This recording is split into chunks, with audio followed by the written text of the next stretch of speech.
Winter 26 just dropped some major anime. Frieren broke its own records, JJK started a hairstyle revolution, CGI somehow looked good for once. Let's talk about what's worth your time.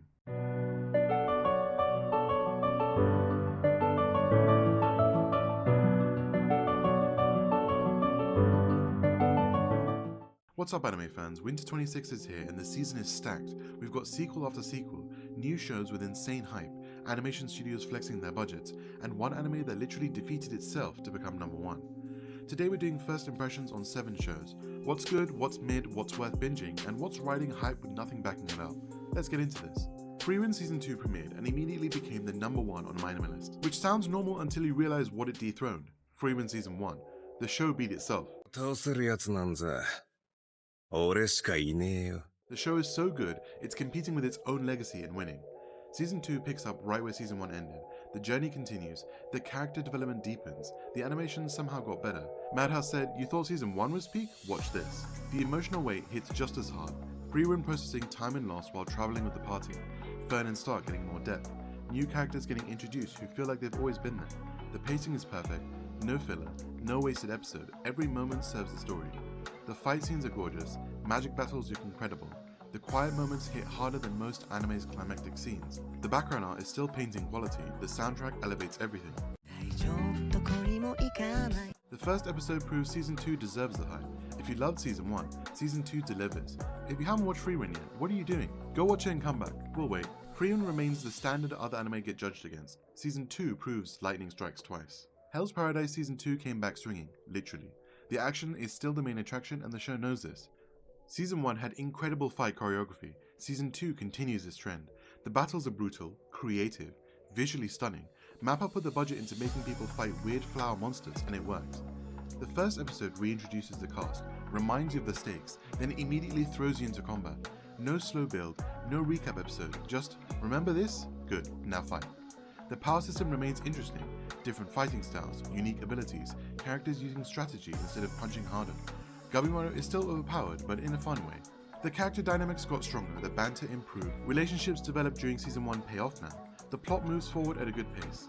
Production quality stayed consistent, the animation is clean, the fight scenes flow well, the gore is still there for people who want that, background designs keep the creepy island atmosphere.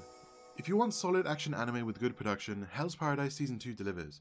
Not reinventing the wheel, just making the wheel look really cool while fighting monsters. Oshinoko Season 3 picks up the idol industry drama, the manipulation, the darkness behind entertainment, all the things that made Season 1 and Season 2 compelling.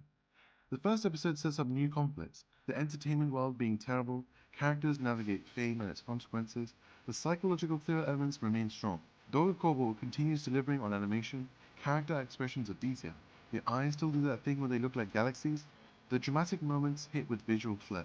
The mystery elements from earlier seasons develop further. New information drops. Past events get re-context. The shows keep you guessing about motivations and endgames. Aqua and Ruby's character arcs progress. Their relationships with the outer world evolves. The supporting cast gets meaningful screen time, nobody feels wasted. Music and cinematography maintain quality. The show understands how to frame scenes with maximum emotional impact. Dramatic lighting, strategic camera angles, visual storytelling at work. If you're invested in the story from Seasons 1 and 2, Season 3 continues strong. If you haven't started Oshinoko yet, you have some catching up to do. Sentenced to be a Hero is the most hyped new show this season. The first episode dropped and everyone lost their minds, but let's talk about why and whether it's deserved. The animation is genuinely impressive. Studio clearly got some budget. The action scenes look polished, character designs are sharp, visual effects pop, everything moves smoothly.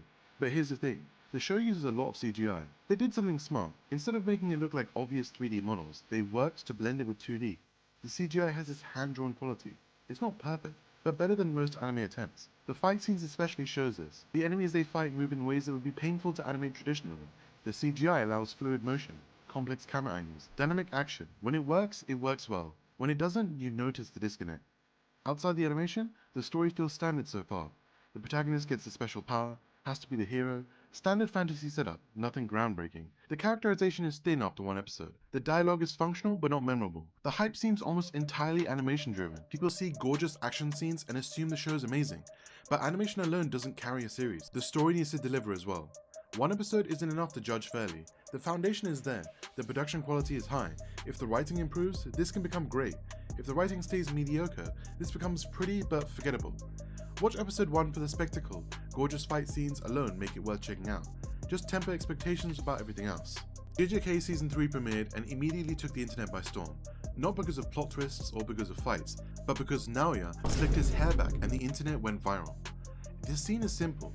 Naoya gets ready to fight, runs his hand through his hair, slicks it back, looks at the camera with this smug expression. That's it, that's the scene. The internet took that and ran. The memes spread everywhere. People edit characters doing the same pose, the hair slick, the look. From Gohan to Luffy to even ISO from Valorant, everyone is getting the same treatment.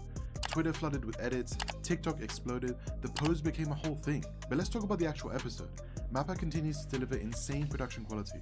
The fights look incredible, the choreography is creative, impact frames hit different, every technique feels weighty and dangerous.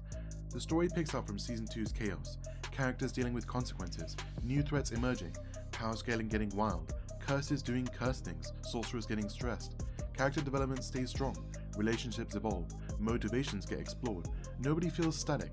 The soundtrack continues to slap, the opening theme is already stuck in everyone's head. Background music during fights enhances tension, and the voice acting sells every moment. JJK Season 3 proves the series still has momentum, great animation, solid storytelling, and apparently the power to make hair slicking a global trend. If you're caught up, you're watching. If you're not caught up, what are you waiting for? 3 seasons of peak are waiting. The Demon King's daughter is too kind as this season's comedy surprise. The premise sounds generic, Demon Lord's daughter is actually nice, chaos ensues, but the execution is what makes it work.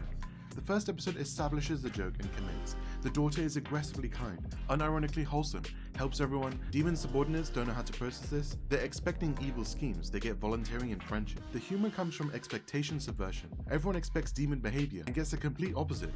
The reactions are what sells it. Demons trying to be supportive while confused. Heroes not knowing how to fight someone who offers cookies. Animation is solid for a comedy. Not groundbreaking but functional. The character expressions do the heavy lifting. The timing on jokes is good, the voice acting adds personality.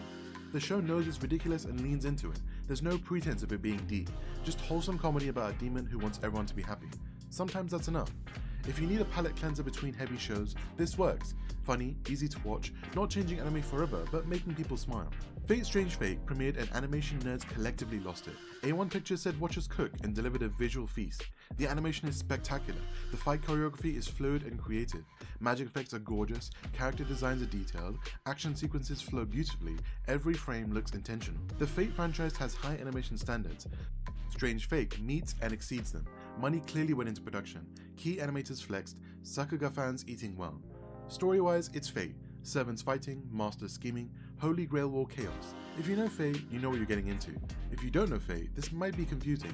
The franchise does assume some knowledge. Character interactions are strong, dialogue flows naturally, personalities come through clearly.